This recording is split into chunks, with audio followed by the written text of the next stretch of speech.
Sa vie est bourrée de selfies pour taper dans l'œil des belles filles. On connaît les angles et les poses, très appliqués pour choisir tel ou tel filtre. Qu'est-ce qu'il est fou ce jeu, déchiffrer ce que la foule veut. Moi j'ai pris des photos de ma bouffe, je m'attends à une flopée de pouces bleus. On sait tous que ce qui rend le sud cool, c'est les plages et les sourires en cul de poule. Et les gens les plus stables sont ceux qui ont su maîtriser le dab. Mais au fond, ça n'intéresse plus. Ses habitudes ne lui plaisent plus. Mais si jamais t'arrêtes, tu ne pèses plus. Et pas question de passer pour l'exclu. Bienvenue dans le monde de Théo, un peu complexé par sa différence. Il veut sa place, être stylé. Il sait que la réputation se gagne à l'apparence. Mais pourtant il aspire à bien plus. Au diable cette industrie, s'il se moque c'est injuste. Il cherche un leader, on ne veut plus de lui dans le groupe. Il donne tout, on lui dit qu'il n'est pas dans le coup. Dès qu'elle est mise à l'écart, Théo regarde ces gens qui le rendent fou. Il n'a plus d'idées, parfois pense à tout quitter. Son pouce cherche sur quoi cliquer, son esprit cherche une identité. Yeah. Quand je me sens seul et que ma confiance se vide, quand je veux que le monde m'approuve et me valide, papa rappelle-moi que je ne dépends que de toi, qu'importe leur choix. Tu m'aimais avant eux tous, tu m'aimais avant eux tous, tu m'aimais avant eux tous, tu m'aimais avant eux tous. Depuis qu'elle a dit qu'elle est pure, le lycée lui mène la vie dure. La coincée du groupe, pas expérimentée. Sa vie est fade et jamais pimentée. C'est ce qu'on lui dit tous les jours. Et dès qu'il se moque, elle va monter le son. Parce que la honte est un bruit sourd. Est-ce que c'est si ringard d'attendre le bon, habillé bizarrement? C'est sagement dans la pudeur qu'elle veut encore croire à l'engagement. Éloignée du reste, elle refuse que sa première fois soit un test. Elle est la risée, ça commence à bien l'épuiser. Elle questionne sa conscience et ça vaut le coup d'être à contresens. Bienvenue dans le monde de Lisa, où il faut goûter la vie vite, savourer les choses illicites. La vie est courte alors profite, mytho. Je connais le disque, maman m'a dit Lisa vas-y, mollo. Il t'incite à 10, tu testes, mais quand tu saignes solo. Elle veut faire honneur à son père, elle veut pas décevoir sa mère. Très peu la cerne et très peu l'acceptent. L'amitié est un curieux concept. Alors les Lisa, les Théo, laissez les gens parler. Car quand tu marches dans le plan de Dieu, crois-moi tu le regretteras jamais. Peut-être que tu t'es reconnu dans les paroles de cette chanson, dans la vie de Lisa ou de Théo. Peut-être que tu vis des choses similaires, ou peut-être que tu vis ta propre expérience, mais qu'au final ça revient au même. Tu ne trouves pas ta place, tu ne sais pas où est ta place, et tu ne te sens pas aimé par les personnes autour de toi. Peut-être que cette place tu ne la trouves pas dans ton collège ou dans ton lycée, peut-être que c'est dans ton église, dans ton groupe d'ados que tu ne la trouves pas, ou peut-être bien que c'est même dans ta famille que tu ne trouves pas ta place. Tu te sens du coup seul, tu es constamment dans le paraître, tu es un coup de cette manière à l'école, un coup de cette manière à l'église, un autre coup de cette manière dans ta famille, mais t'es jamais vraiment le même, et t'es jamais toi-même. J'ai envie de te dire que moi j'ai vécu un petit peu la même chose que Lisa quand j'étais ado. J'étais dans une famille où ma mère, en fait, mes parents ont eu une deuxième fille qui était moi-même, et j'entendais constamment mes parents, surtout ma mère, dire devant des invités et devant moi qu'elle aurait aimé avoir un garçon, que non seulement elle avait eu une deuxième fille, mais qu'en plus j'étais beaucoup plus insolente et beaucoup plus terrible que ma grande sœur. Et que ma grande sœur avait été super sage et un enfant modèle. Ces paroles, elles me vexaient, elles me blessaient constamment à chaque fois que je les entendais. Et du coup, je me demandais, mais qu'est-ce que je fais dans cette famille si c'est pour entendre des choses comme ça et si je suis pas vraiment aimée? À côté de ça, quand j'étais au collège, mais surtout arrivée au lycée, en seconde, je me suis retrouvée dans un groupe de jeunes filles, en fait, qui ne me ressemblaient pas du tout et à qui je ne ressemblais pas du tout. Elles fumaient, elles étaient populaires, elles étaient vachement dans l'apparence, dans les fêtes, et moi c'était pas du tout mon truc.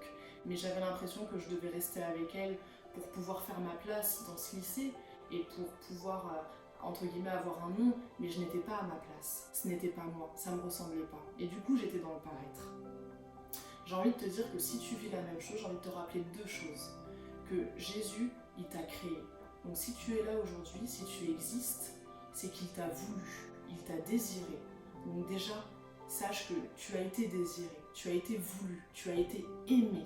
Quand on désire quelqu'un, c'est qu'on l'aime. Quand on désire un enfant qu'on n'a pas encore, on l'aime déjà. Et bien pareil, Dieu t'avait aimé avant même que tu sois. Il y a un passage dans les psaumes qui dit que quand nous étions encore une masse informe dans le ventre de nos mamans, il nous aimait déjà, il nous connaissait déjà et il connaissait déjà le nombre de jours qu'allait compter notre vie. Deuxième chose, Jésus il nous a tellement aimés et du coup il nous a créés qu'il a confirmé son amour, même quand le péché est arrivé dans ce monde, eh bien, il a quand même continué à aimer l'homme et il a confirmé cet amour en envoyant Jésus-Christ à la croix se sacrifier pour toi et pour moi. Ce sacrifice, c'est juste l'élément clé de l'amour de Dieu. Ça prouve, ça confirme que Dieu nous a voulu et que Dieu nous a aimés et que Dieu nous aime encore. Donc déjà, ces deux points-là sont une base solide sur lesquelles tu peux t'appuyer quand tu te sens seul, quand tu te sens peut-être pas aimé, pas compris par les personnes autour de toi. Déjà, pense à ces deux points-là. Ce sont deux points qui font vraiment du bien au cœur. Parce qu'on a été voulu, on a été désiré par quelqu'un et c'est par le Tout-Puissant. Ensuite, j'aimerais te dire que Dieu, il a prévu une double place pour toi. Une première place ici-bas, sur terre.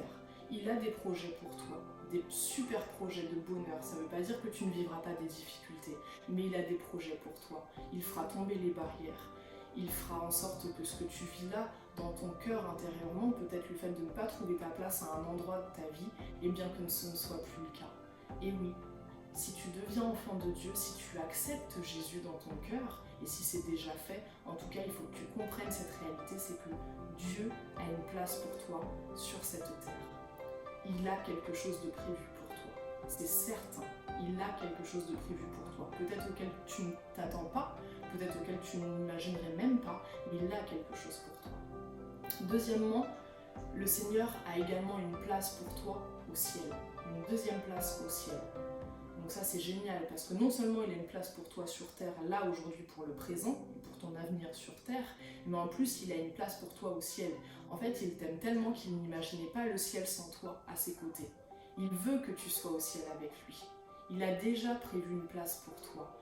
Il est dit dans l'Apocalypse, dans la Bible, que le nom des enfants de Dieu, de ceux qui l'ont accepté, est inscrit dans le livre de vie, dès à présent. C'est-à-dire que si tu acceptes Jésus, si tu fais de Jésus ton sauveur et ton Seigneur, ton nom sera inscrit dans le livre de vie. C'est-à-dire que ton nom sera réservé au ciel. Donc voilà, c'est des choses merveilleuses que Dieu a pour toi. Avec le Seigneur, tu pourras être toi-même. Avec le Seigneur, ton horizon va changer. Tu vas comprendre des choses que tu ne comprenais pas jusqu'alors. Et du coup, toi, tu vas changer. Ton horizon va changer et les gens autour de toi vont s'adapter à ce changement et pour certains, vont changer également. Et ta place sera toute faite. Moi, à partir du moment où je me suis convertie, le Seigneur a commencé à changer mon cœur petit à petit et je n'ai plus jamais entendu à partir de ma conversion les paroles blessantes que ma mère disait constamment avant. Plus jamais. Pas parce que Jésus avait changé son cœur, parce qu'elle n'était pas convertie, elle ne l'est toujours pas, mais parce que Jésus avait changé mon cœur. Et du coup, j'avais tellement changé, même dans ma propre famille, que ma mère avait vu ce changement et que ma mère ne pouvait plus divulguer ses paroles, promulguer ses paroles. Ce n'était pas possible, parce que ce n'était plus une réalité. C'était comme si Jésus lui avait dit « Je l'ai voulu comme ça. J'ai voulu que cette fille-là soit comme ça, je l'ai aimée comme ça, je l'ai acceptée comme ça. » Et ma mère a dû capituler. Et je n'ai plus jamais entendu ces paroles-là. Pareil, au lycée, moi qui étais en seconde avec ces filles qui ne me ressemblaient pas, à partir de mon année de première, j'ai pu enfin trouver un groupe d'amis qui me correspondait et être enfin moi-même. Être enfin avec des gens, même s'ils n'étaient pas forcément chrétiens, mais pouvoir enfin être moi-même et même montrer que j'avais une foi et les gens et ces personnes étaient troublées par ma foi, mais m'aimaient par rapport à cette foi-là. J'ai pu trouver ma place, et j'ai pu trouver ma place également dans mon église. Et tu peux trouver ta place dans tous les domaines de ta vie avec Jésus. Il a une place pour toi. Alors j'ai envie de terminer ce petit moment, pas par te dire tu peux trouver ta place, mais par te dire prends ta place. Il n'y a plus qu'à toi de prendre ta place. Voilà, je te laisse avec ces quelques paroles de cette musique qui définissent un peu ce que j'ai vécu et je te souhaite vraiment de vivre la même chose. Sois béni, à bientôt.